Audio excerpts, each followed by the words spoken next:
Hey you guys, it's Reese from Sprezzatura Cane Corso, and I'm out here with Kitana and the little chickie babies and my butthole Achilles.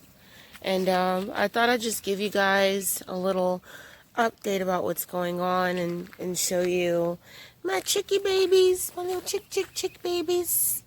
They're growing up, and this is the progress on the chicken coop in the run, which is 16 feet long. So forgive me if I sound a little funny, guys. I have angioedema, and it causes like parts of my face to swell. And unfortunately, my lip is really swollen.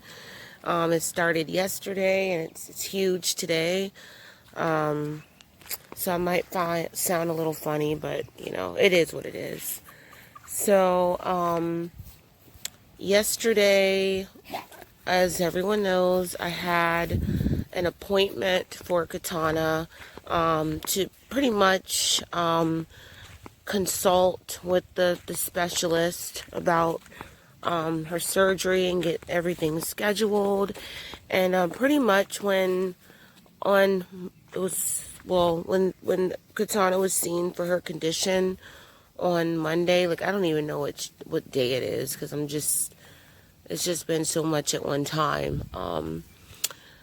Pretty much her general doctor is not in on her general vet is not in on Mondays, so she was seen by just one of their associates there, a female doctor, and she had never really seen Katana, didn't know Katana prior to seeing her. And anyway, I think she's kind of young too. Oh my God, look at the jungle in there.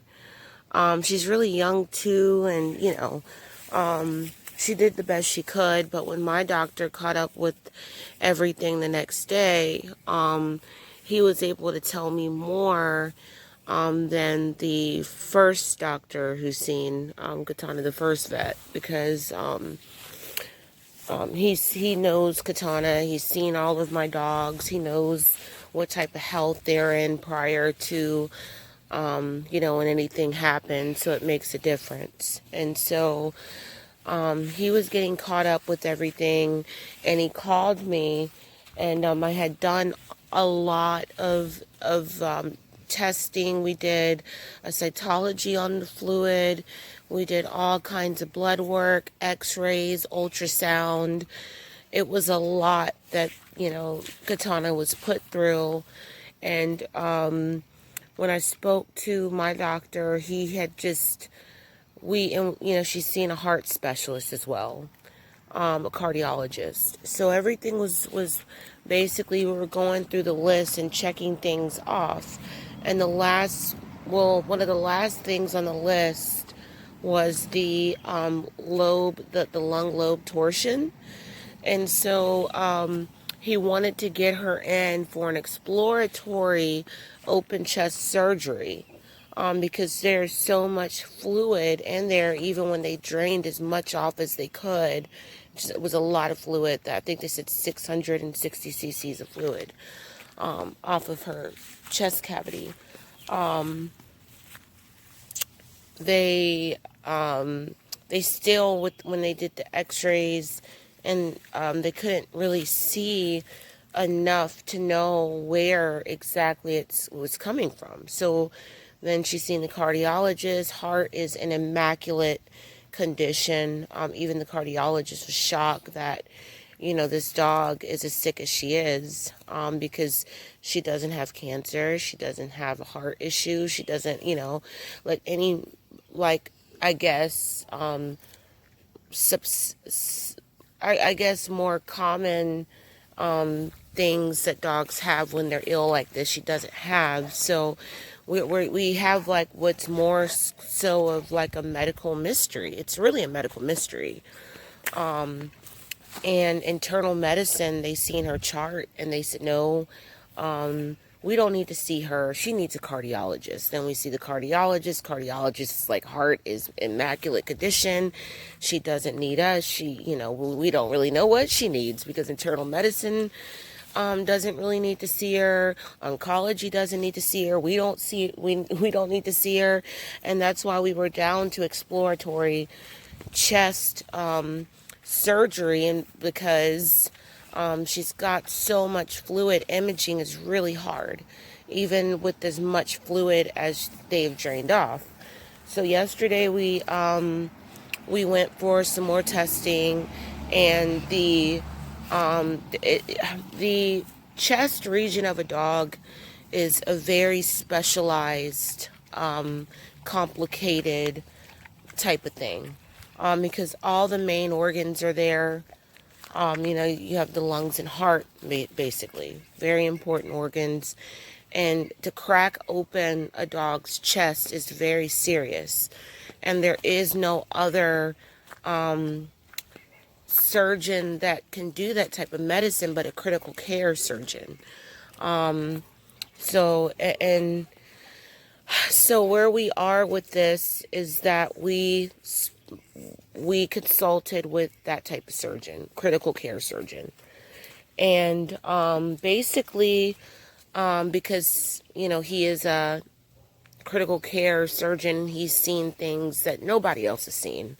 Even my vet hasn't seen what she has, and this has been like a medical mystery to everybody. It's been a medical mystery to internal medicine, my vet, the cardiac vet. So anyway, the surgeon said that when he double checked the cytology, he's seen that there was actual pus in the cytology. And so it changes the type of fluid. It's still pleural effusion, but it changes the type. I can't remember what he actually called it. But anyway, he said that he had seen this 3 times. And the prognosis was good if it was what he had seen 3 times. Well, 2 of the times he's seen what he thinks Kitana has.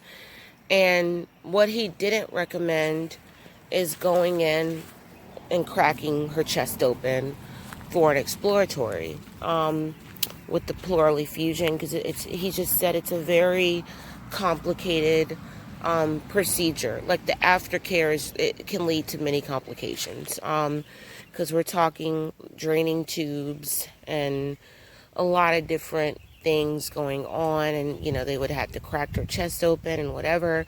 So he said the 2 dogs that he treated for what she may have, they actually were able to treat with medication.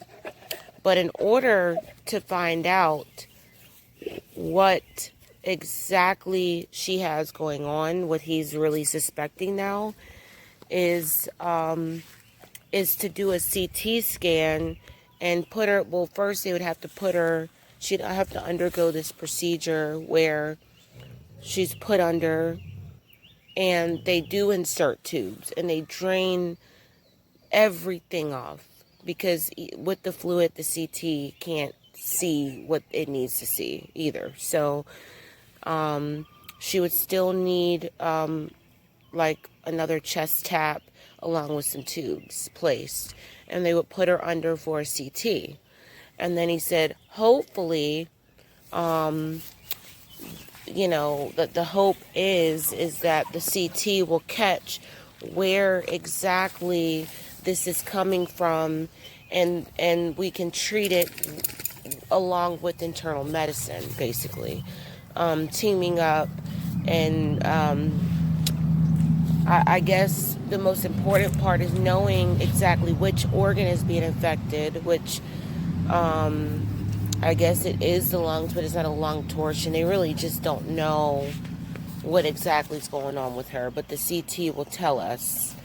And the last thing they want to have to do is surgery. And they even recommended just based off of the CT, this is going to go 2 ways. We can treat her, or ultimately we'll just have to make her very comfortable until her last day. So I'm just praying and I'm just hoping that this is what the surgeon is now suspecting, and we're going to go ahead with the CT and try to get this baby help. I mean, I've done everything that I could to help her. The vets have done everything.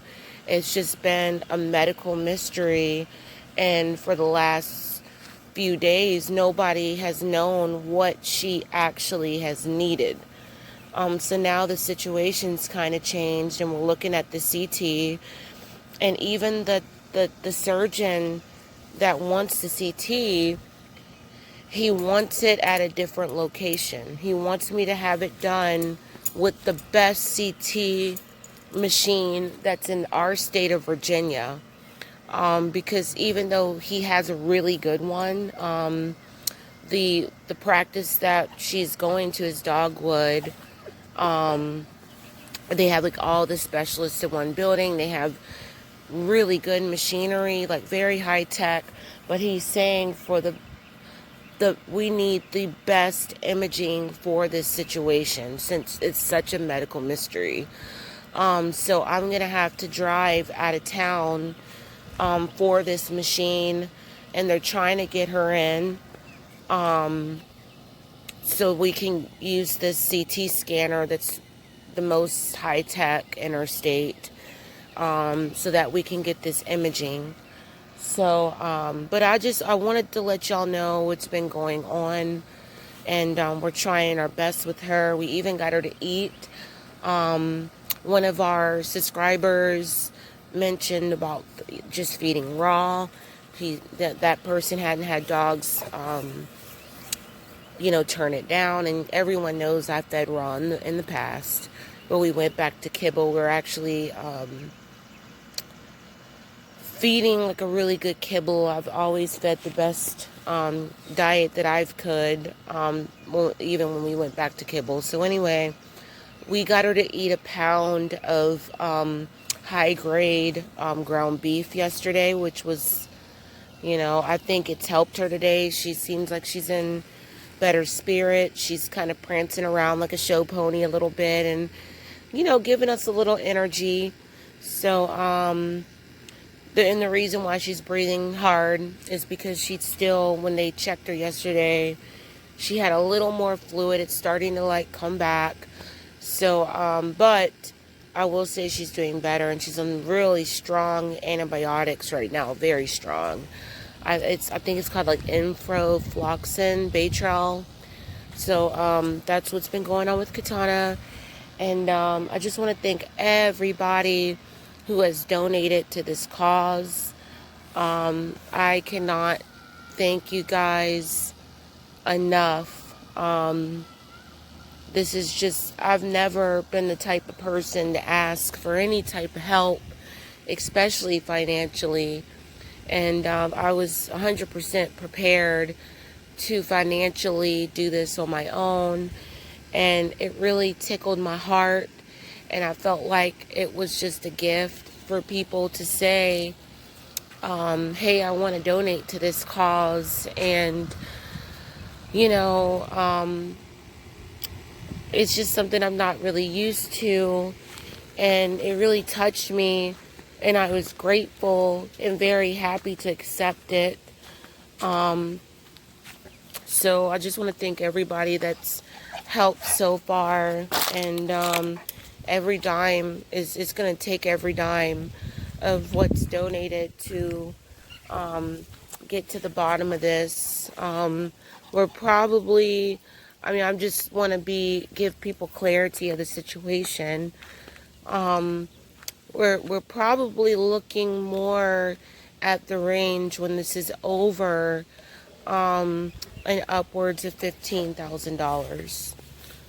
Because the imaging, everything's been really expensive, but I would never ask anyone for that type of money. And so I only put a $5,000 cap on the GoFundMe that I started. So I just wanted to give people some clarity and know what this type of stuff costs from beginning to end.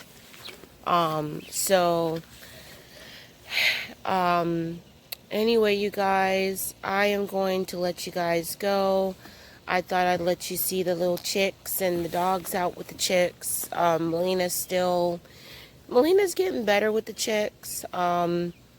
she doesn't want to eat them so much per se anymore. So just kind of lay there and watch them. So I'll try her out with them and see how big they're growing. They're my little chickie babies. They make me happy. They make me so happy. Oh, you guys, and some good news. Jade looks like she's swelling a little bit back there. So we'll have a full-on heat very, very soon. Very soon. And I'll be taking her to breed to this phenomenal male with phenomenal lines. That's in North Carolina. His name is Alpha. So we'll be doing that soon, you guys. And I also found some other studs in different states that I can use and utilize. And you know, we do have a stud that everybody knows that I'm having to wait again on another stud. And, you know, hopefully by the time,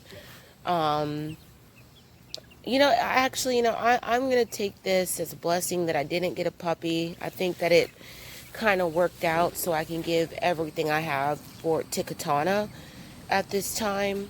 Sometimes things are like blessings in disguise, and I give everything I can to my little adolescent baby pups when I have them, and it would have been really hard anyway to take on a new male, and go through this with Kitana, because I will tell you, you know, it's just an amount of stress that you go through when you're dealing with this, especially when you don't have answers, definitive answers, and you're being tossed around here and there, and nobody seems to know what's going on. And these are, you know, specialists, you know, that just really don't, and they're all trying, and I'm getting told different things every day. So I'm actually pretty grateful that I'm gonna wait for this male, and things will start picking up here. I'll have a big pack again. Really, honestly, to be honest with you, I'm rebooting my program. So we're gonna, with this reboot, I feel really good about it. We're gonna have some really nice dogs coming up, nice offspring, and you know, things will get better and start picking back up. I think everything has been thrown off with the pandemic, and it'll get better, you guys. But anyway, I will let you guys go. And like I said, I just want to thank you guys for all the prayers, support, and I'll see you tomorrow, you guys. Bye-bye.